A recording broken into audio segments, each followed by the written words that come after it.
오클랜드 카운티의 악몽. 1976년 미시간주 오클랜드 카운티에서 한 아이가 실종되었습니다. 12세의 마크 더글라스 스테빈스는 2월 15일 집으로 돌아오는 길에 사라졌고 그의 시신은 4일 후 사우스필드의 한 주차장에서 발견되었습니다. 이물질에 의해 성폭행을 당한 흔적과 목에 졸린 자국이 있었으며 손목과 발목에는 밧줄 자국이 남아 있었습니다. 그는 결박된 채 끔찍한 고통을 겪으며 생을 마감했습니다. 마크의 어머니는 매일 눈물로 밤을 지새우며 아들을 기다렸지만 결국 차가운 시신으로 돌아온 그의 모습을 보고 절망했습니다. 같은 해 12월 22일 또 다른 아이가 사라졌습니다. 12세의 질 로빈스는 어머니와의 사소한 말다툼 후 집을 나섰고 4일 후 경찰서 근처 고속도로에서 시신으로 발견되었습니다. 부검 결과 그녀는 최소 3일 동안 생존했던 것으로 밝혀졌습니다. 가족들은 그녀가 단순히 가출한 것이라 생각했지만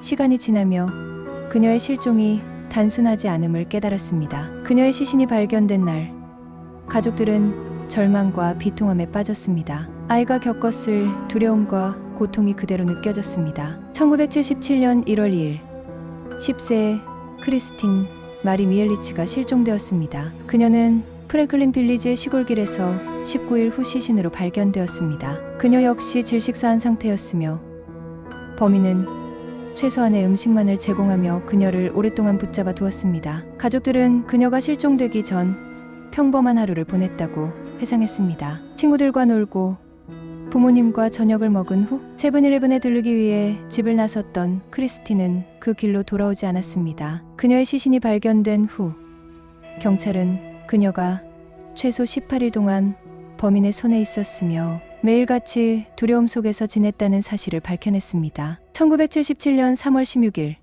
11세의 티모시 존 킹이 실종되었습니다. 그는 약국에 간 후 돌아오지 않았고 일주일 후 이보니아의 도랑에서 발견되었습니다. 부검 결과 티모시는 발견되기 직전까지 자신의 가장 좋아하는 음식인 프라이드 치킨을 먹었던 것으로 밝혀졌습니다. 범인은 티모시의 마음을 조롱하듯 그가 좋아하는 음식을 제공한 뒤 생명을 앗아갔습니다. 티모시의 부모는 아들의 무사 귀환을 기도하며 모든 수단을 동원해 수색에 참여했지만 결국 그의 시신을 마주하게 되었습니다. 이 사건은 도시 전체에 충격을 안겼으며 주민들은 범인의 잔인함에 경악했습니다. 이 4건의 연쇄살인 사건에서 공통점이 발견되었고 미시간주 경찰은 13개 지역의 법집행관들과 함께 태스크포스를 구성하여 범인 수색에 나섰습니다. 범인의 차량으로 추정되는 파란색 AMC 그렘린이 목격되었고 경찰은 차량 소유자들을 신문하며 단서를 찾고자 했습니다. 그러나 수사에도 불구하고 범인은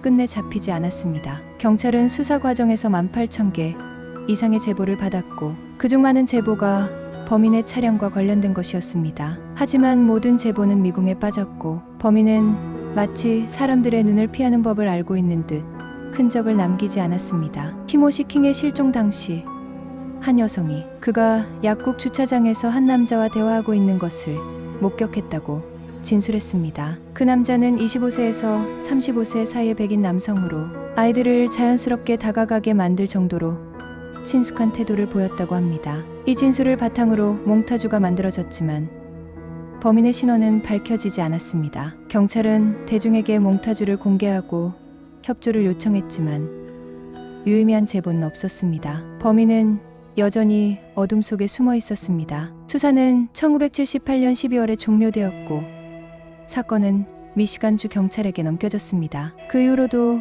여러 제보와 관련된 인물들이 등장했지만 어느 누구도 범인의 정체를 밝히는데 결정적인 역할을 하지 못했습니다. 범인으로 의심된 아치볼드 에드워드 슬로안의 차에서 발견된 머리카락이 피해자들과 일치했지만 이는 슬로안 본인의 것이 아니었으며 결국 그 역시 결정적인 증거로 이어지지 않았습니다. 슬로안은 과거에도 여러 차례 아동 성범죄 혐의로 조사를 받았던 인물이었기에 많은 이들이 그를 범인으로 의심했지만 확실한 증거가 부족했습니다. 이 사건은 이후에도 미해결된 채로 남아있으며 오클랜드 카운티 주민들의 가슴 속에 깊은 상처로 남아있습니다. 사건의 피해자들과 그들의 가족들은 아직도 정의를 기다리고 있으며 범인을 잡기 위한 노력은 지금도 이어지고 있습니다. 누구도 그들의 고통을 온전히 이해할 수 없겠지만 진실이 밝혀지기를 바라는 마음은 여전히 변함없습니다. 가족들은 희생된 아이들의 이름을 잊지 않기 위해 추모 행사를 열고 그들의 이야기를 널리 알리고자 노력하고 있습니다. 이 사건은 단순한 미제 사건이 아니라 정의를 기다리는 많은 사람들의 이야기를 담고 있습니다. 진실이 밝혀지는 그날까지 오클랜드 카운티의 주민들은 희망을 잃지 않고 싸워나가고 있습니다.